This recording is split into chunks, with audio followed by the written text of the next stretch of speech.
আমি বিশ্বাস করি না, আমি বিশ্বাস করি না ভাই। মানে এই ডায়লগটা জানি কার ছিল, সম্ভবত, আচ্ছা কমেন্টে লিখতে পারেন বাংলা ছবির পোকা কারা আছে, বাট এরকম একটা ফেমাস ডায়লগ ছিল। আমি বাপ্পারাজের হেনার বিয়ে হওয়ার পরে মনে এরকম একটা ডায়লগ দিছিল, চাচা হেনা কোথায়। যাই হোক, আমি আজকে যে নিউজ দিতে যাচ্ছি, সালা কনফিউশন হয়ে যাতি যে কখন কোনটা সত্য কোনটা মিথ্যা। গতকালকে শেখ হাসিনা তিনি একটা বক্তব্য দিয়েছেন। এই বক্তব্যটা ওনার ক্ষমতা ছাড়ার আগের যে বক্তব্য, ক্ষমতা থেকে পড়ার পরেও যে বক্তব্য, আর আজকের বক্তব্য টোটালি 360 ডিগ্রিতে চেঞ্জ। তবে এমন চেঞ্জ কি শুধু শেখ হাসিনাই করছেন? না, এই চেঞ্জ আগে ইমরান খানও করছিলেন। কথা বলছি মার্কিন ডিপ স্টেটের ভূমিকা সরকার পতনের ক্ষেত্রে আসলে কতটুকু দায়িত্ব ছিল, প্লাস সরকার পতনের আগে প্রধানমন্ত্রী শেখ হাসিনা তৎকালীন সময় তিনি প্রায় বলতেন যে একদল সাদা চামড়ার লোক সেন্ট মার্টিন চাচ্ছে আমি দিচ্ছি না, আমেরিকার নাম মুখে নিতেন না। পিটার ডি হাসরে পাতিহাস নামে আওয়ামী লীগের নেতাকর্মীরা বলতো, এমনকি মাঝে মাঝে ভুনা কইরা এরকম খাওয়া টাওয়ারও চিন্তা করছিল, বিভিন্ন জায়গায় অনেক ঝামেলা পড়ছিল, খেয়াল আছে নিশ্চয়ই। এমনকি সরকার পতনের পর সবাই বলছে আমেরিকা এই সরকার ফালাই দিছে।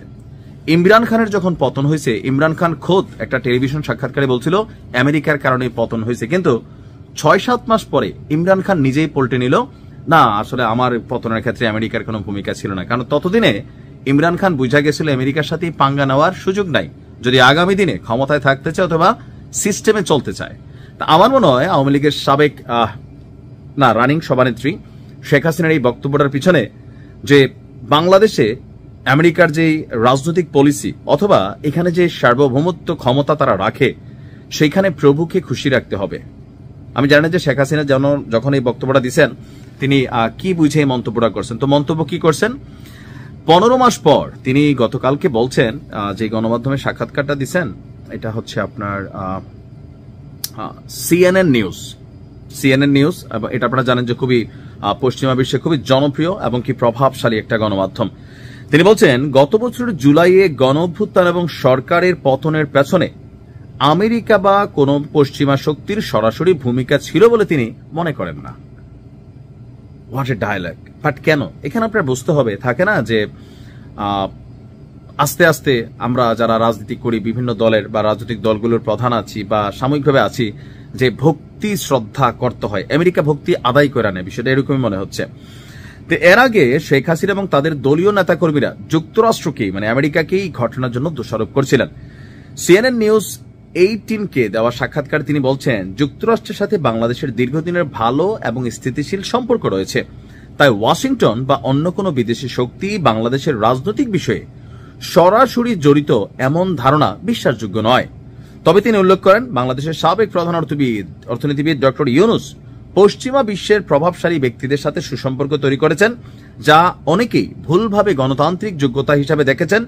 যুক্তরাষ্ট্রের প্রাক্তন প্রেসিডেন্ট ডোনাল্ড ট্রাম্পের সাথে তার সম্পর্ক ভালো ছিল, আর তিনি মনে করছেন যে তিনি দেশ ত্যাগ করতে বাধ্য হন।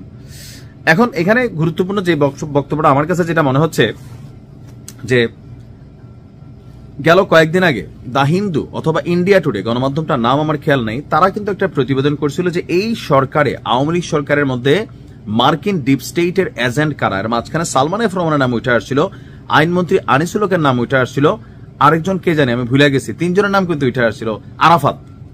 এই 3 জন ডিপ স্টেটের মানে গোপন এজেন্ট হিসাবে এই সরকার পতনে ব্যাপক ভূমিকা রাখছেন।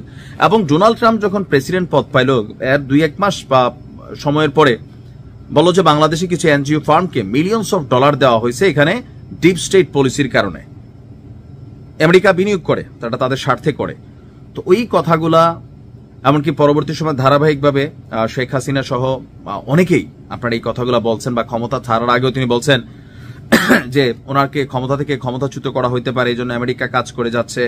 পরবর্তী সময় মানুষের কাছে যে দ্য ইন্ডিয়া টুডের প্রতিবেদনে কয়েকজন আওয়ামী লীগের মন্ত্রীর নাম উঠে আসলো, আমরা এটা বিশ্বাস করলাম মোটামুটি যে না একটা কিছু তো ঘটছে।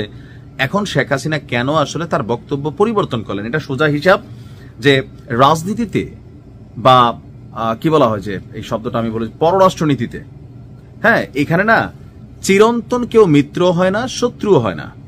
আজকের বন্ধু কালকে শত্রু হইতে পারে, বোঝেন নাই? জামাতরে আর বিএনপিরে দেখেন, হ্যাঁ, এখন আওয়ামী লীগ যা করছে জামাতের সাথে বিএনপিও তা করতেছে, আবার জামাত আওয়ামী লীগের সাথে যা করতেছে জামাত আবার ঠিক এখন বিএনপির সাথে তাই করতেছে। আওয়ামী লীগ কিন্তু মাঠে নাই, মানে সরাসরি তো নাই। তো সেই জায়গা থেকে রাজনীতিতে কেউ কারো বন্ধু না, আবার কেউ কারো শত্রু না। সময়ের প্রয়োজনে, ক্ষমতার প্রয়োজনে, ঐক্যের প্রয়োজনে যে কোনো দল শত্রু মিত্রতে পরিণত হইতে পারে, মিত্র শত্রুতে পরিণত হইতে পারে। তবে আমাদের মতন অনুন্নত দেশগুলোতে ডিপ স্টেট গভীরভাবে কাজ করে, আর যারা সরকার থেকে বাটে পড়ে যায় তারা ডিপ স্টেটকে আসসালামু আলাইকুম এরকম দেওয়া লাগে, বা আদাব সালাম যেটি হোক দিয়া চলতে হয়, ঝুঁকতে হয়।